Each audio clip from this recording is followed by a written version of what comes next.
Benfica, Inter, Salisburgo e Real Sociedad. Questo è il gruppo D, il nostro girone per la Champions League 2023-2024, l'ultima Champions League con questo format. Simo, parliamo subito del girone mentre lo faccio rivedere, mentre poi faccio rivedere anche tutti gli altri, analizziamo anche quelli delle altre italiane. Poteva andarci sicuramente peggio, assolutamente, anche vedendo un po' come sono andati i sorteggi delle altre squadre italiane.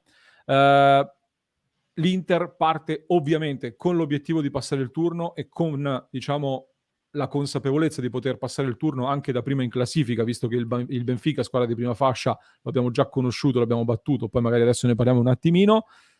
Diciamo che il Real Sociedad nella quarta fascia è quello che ci ha fatto un po' stonare un pochino, perché era una delle squadre più complicate della quarta fascia. Solitamente si spera di avere, non dico una squadra materasso, considerando che quest'anno la quarta fascia era di buon livello, forse la prima fascia era un pochino meno prima fascia del solito, la quarta fascia un po' più prima fascia del solito, anzi la quarta fascia un po' meglio del solito.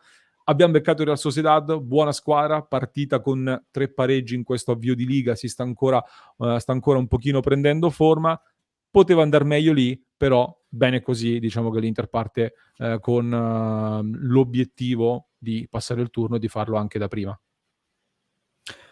Questo è il grande vantaggio che ci restituisce questo girone. È chiaro che poteva andarti un pelino meglio in quarta fascia, però non mi sento di fare il difficile, lo schizzinoso, No. visto che poi in prima fascia obiettivamente ci è arrivato un bel sorteggio. Benfica, che è una squadra forte, l'anno scorso l'abbiamo anche analizzata nel dettaglio sui nostri canali in vista dello scontro con l'Inter. Benfica che però è molto più abbordabile delle varie altre big che avremmo potuto pescare sulla carta.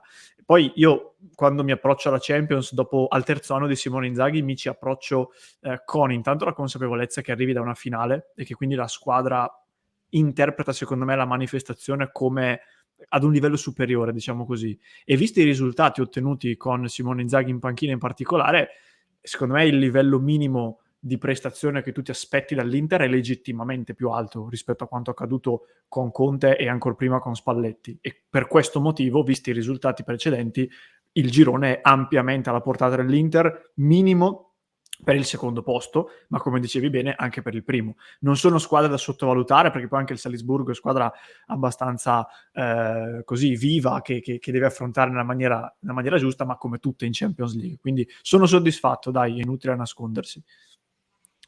Sono d'accordissimo, e diciamo che poi l'Inter anche con lo status dopo la finale di Champions arriva comunque ancora più motivato a far bene, una Champions in cui dicevamo per tanti motivi è importante per l'Inter andare avanti, sia dal punto di vista del prestigio che dal punto di vista economico, ma anche, come dicevamo, con il passaggio agli ottavi di finale l'Inter si mette in una posizione di grande vantaggio per potersi qualificare al nuovo mondiale per club che ci sarà poi dopo, quindi l'obiettivo di passare il turno diventa importante anche in quell'ottica lì di andare al mondiale per club, che è un'altra grande vetrina, un'altra competizione molto molto importante. Prima di parlare delle singole squadre vi faccio vedere anche come si inseriscono queste partite all'interno del calendario nerazzurro. Ringrazio un attimo Gianni Zanetti, nostro Gianni, grazie di cuore per il super grazie, per il super ringraziamento, per il super sostegno, poteva andare molto peggio, un caro saluto, grazie per il vostro fantastico lavoro, grazie a te Gianni davvero di cuore per il grande sostegno, poteva andare molto peggio, è un po' il commento che ho letto di più in questo momento e sono d'accordo. Nel nostro calendario Excel, allora non abbiamo ancora le date precise delle varie gare di Champions, quindi tra poco le avremo complete, le andremo ad inserire, però dicevamo la prima giornata di Champions sarà subito dopo il derby con il Milan al ritorno dalla sosta delle nazionali, poi ci sarà la seconda giornata tra Salernitana e Bologna come sfide. Il periodo più intenso è quello di ottobre-novembre, fine ottobre e inizio novembre, perché ci troveremo ad affrontare 2 giornate di Champions in un momento in cui affronteremo nell'ordine Torino in trasferta, Roma a San Siro, Atalanta in trasferta, Frosinone prima della sosta, Juventus, Napoli e Udinese. all'interno di questo ciclo di gare di campionato che prevede anche una sosta per le nazionali, l'Inter affronterà le 3 giornate Champions probabilmente decisive, terza, quarta e quinta, mentre l'ultima giornata sarà il 12-13 dicembre dopo Inter-Udinese e Lazio-Inter. I vari accoppiamenti, le gare, casa e trasferta con le nostre avversarie saranno comunicati in seguito e li sapremo dopo e li integreremo in questo file e ve li faremo avere. Simo, parlando un po' delle singole squadre che andremo ad affrontare, poi parliamo anche dei gironi delle altre squadre italiane, perché per le altre non è andata benissimo e dicevamo questo è anche un po' un problema perché comunque cambierà la Champions League l'anno prossimo e se le italiane faranno un buon risultato, l'Italia potrebbe portare 5 squadre alla prossima Champions League edizione 24-25. Il fatto che già stasera la Fiorentina rischia di non superare il proprio turno e Lazio, Milan e anche il Napoli non siano state così fortunate dal punto di vista degli accoppiamenti rende ancora più complesso poter fare tanti punti e quindi poter avere 5 squadre nella prossima Champions League. Però prima di questo il Benfica, Simo, rispetto a quello che abbiamo affrontato noi, l'allenatore è sempre Roger Smith, stile di gioco sempre quello, 4 colpi importanti sono stati fatti nell'ultimo mercato, uno di grande nome, anche al Di Maria che si è presentato subito bene dopo l'addio alla Juventus, Anatoli Trubin, il portiere che abbiamo a lungo inseguito anche noi all'Inter, hanno acquistato Kokcu, un giocatore molto interessante, un centrocampista dal Feyenoord e Arthur Cabral, vecchia conoscenza del campionato italiano, anche se è stato solo di passaggio con la Fiorentina. Non hanno perso giocatori diciamo di primissimo piano, se non appunto Gonzalo Ramos, che era la principale insidia offensiva, che contro di noi però non ha fatto proprio un partitone clamoroso, diciamo. Anzi, anche Grimaldo hanno perso a parametro zero, che è un buon giocatore, e non è cambiato molto. Sicuramente avranno il dente avvelenato, però partiamo con fiducia. Sì, perché comunque li abbiamo battuti, io dico 2 volte, non me ne vogliono perché poi la gara di ritorno è finita in parità, però di fatto finché c'è stata partita l'Inter era davanti. E il vantaggio del Benfica è che come approccio e come tecnico hanno comunque uno schema prestabilito, non intendo il modulo, intendo proprio un approccio alla gara stabilito, e a prescindere poi dagli interpreti secondo me proseguiranno sul loro spartito. Chiaramente poi se abbassi o alzi la qualità degli interpreti le cose cambiano, però nel senso alla fine si fanno forza di queste loro certezze.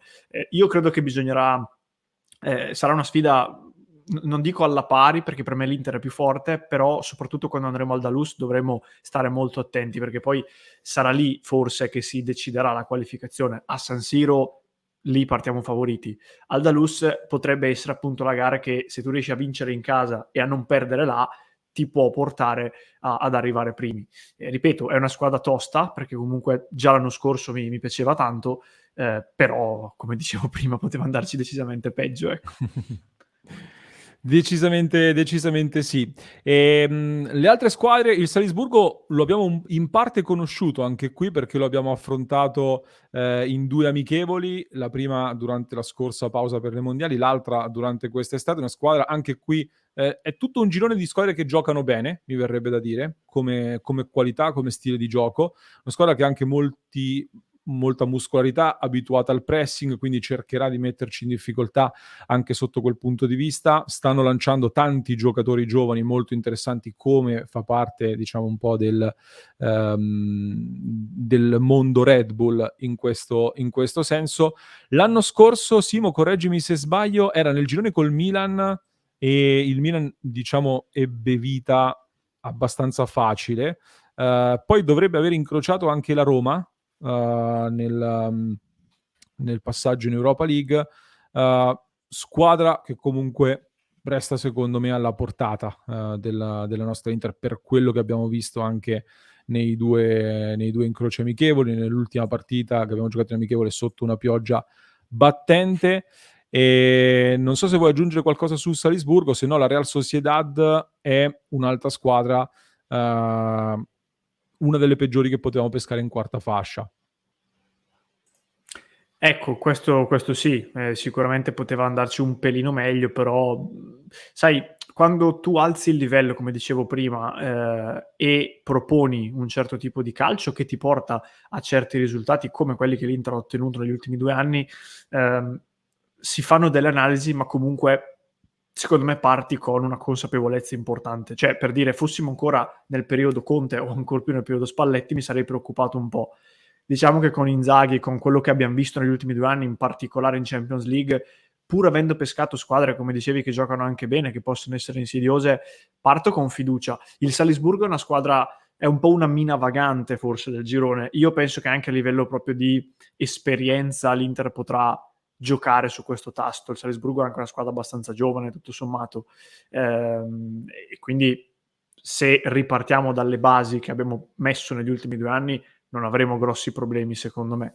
Chiaramente poi devi anche, come dicevo prima, nel limite del possibile partire il girone approcciando bene, perché è vero che l'anno scorso hai perso la prima e poi sei passato, però sono poche partite, quindi iniziare con una vittoria può farti la differenza, e qui anche cambierà molto in base a quando affronteremo l'una e l'altra in casa e in trasferta, perché poi abbiamo visto prima gli incastri più Sì. avanti sono molto difficili e quindi vedremo anche quello.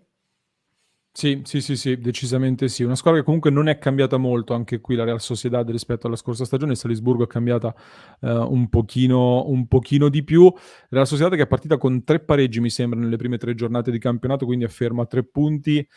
Partenza quindi un pochino da rivedere. Vi faccio vedere gli altri gironi, così poi chiudiamo questa clip per un riepilogo dunque di quello che è successo con questa urna di oggi. Eccoci qua. Allora, partiamo dal gruppo A: Bayern, Manchester United, Copenaghen, Galatasaray. Gruppo B: Siviglia, Arsenal, PSV, Lens. Gruppo C: il Napoli con Real Madrid, Braga e Union Berlino. Il Napoli ha beccato la peggiore, o comunque una delle peggiori della seconda fascia, una delle più insidiose della terza fascia, e una delle squadre con più entusiasmo della quarta, visto che è nuova, ci sono Gosens, c'è Bonucci in arrivo, quindi al Napoli non è andata benissimo. E il girone dell'Inter l'abbiamo commentato: Benfica, Inter, Salisburgo, Real Sociedad. Gruppo E: Feyenoord, Atletico, Lazio, Celtic. Qui la Lazio, Simo, se la può giocare. Se approccia con serietà alle coppe, sì, perché comunque l'Atletico è più forte, però le altre due secondo me te la giochi. Poi la Lazio, ecco, è un'altra di quelle che magari può peccare un pochino a livello di esperienza in questi palcoscenici, però per me con Sarri è una buona squadra, quindi vedremo. Gruppo F: il Milan, PSG, Borussia Dortmund, Milan e Newcastle, quindi Tonali che torna a San Siro, Tonali torna ad affrontare il Milan. Diciamo che al Milan oggettivamente è capitato un girone molto difficile, molto complicato. Il Newcastle probabilmente la squadra peggiore da pescare nella quarta fascia. Il PSG, diciamo che nella prima fascia non era la peggiore da poter prendere, però è chiaro che se lo affronti già tra qualche settimana, magari hanno rimesso a posto un po' i vari casi che hanno all'interno, si risistema il gioco di Luis Enrique, penso sia sempre un po' difficile da affrontare, così come il Borussia Dortmund è ancora una squadra sempre lì per fare l'ultimo salto, secondo me il Borussia Dortmund, che ancora non l'ha completato, però chiaro è un avversario tosto. Sono tutte partite che inevitabilmente, se vuoi far bene in Champions, dovrai approcciare al 200% e potrebbero portarti via delle energie per il campionato. È esattamente quello che avrei detto. Il Paris credo che sia destinato al primo posto, a meno di suicidi impronosticabili. Il Milan può arrivare secondo, ce le ha delle possibilità, però come dicevi deve approcciare bene, metterci la testa, stare bene fisicamente, arrivare in forma, perché sia il Dortmund che il Newcastle sono impegni pesanti, più di quelli che per esempio abbiamo noi. Questo può fare la differenza. Vediamo gli ultimi. Gruppo G: Manchester City, Lipsia, Stella Rossa, Young Boys, questo abbastanza scritto. Gruppo H: Barcellona, Porto, Shakhtar e Anversa, Royal Antwerp. Fa un po' specie vedere Barcellona e Shakhtar senza l'Inter, di solito sono accoppiamenti abbastanza scontati questi. Questa volta no. Chiudiamo qui la nostra clip. Poteva andare peggio, sicuramente. Scendiamo in campo con la cattiveria agonistica giusta per andarci a prendere questi ottavi di finale, per fare un bel cammino in questa Champions League. Riparte la caccia quindi ad una nuova finale. Quest'anno si giocherà a Wembley il 1 giugno del 2023. 2024, speriamo di esserci di nuovo e speriamo di fare un bel cammino ancora una volta. Simo, penso che abbiamo detto tutto per questa clip. Se mi confermi, lascio la clip con una provocazione che abbiamo fatto in diretta. Vai. Ok. La provocazione che abbiamo fatto in diretta è un gioco, per chiudere, mi aspetto le risposte nei commenti. Dovessi scegliere oggi, tu che ci ascolti, sceglieresti lo scudetto, la vittoria dello scudetto o la possibilità di rigiocare la finale di Champions League in questa edizione? Ve la metto lì, aspetto le risposte nei commenti e vi ricordo ovviamente di iscrivervi al canale.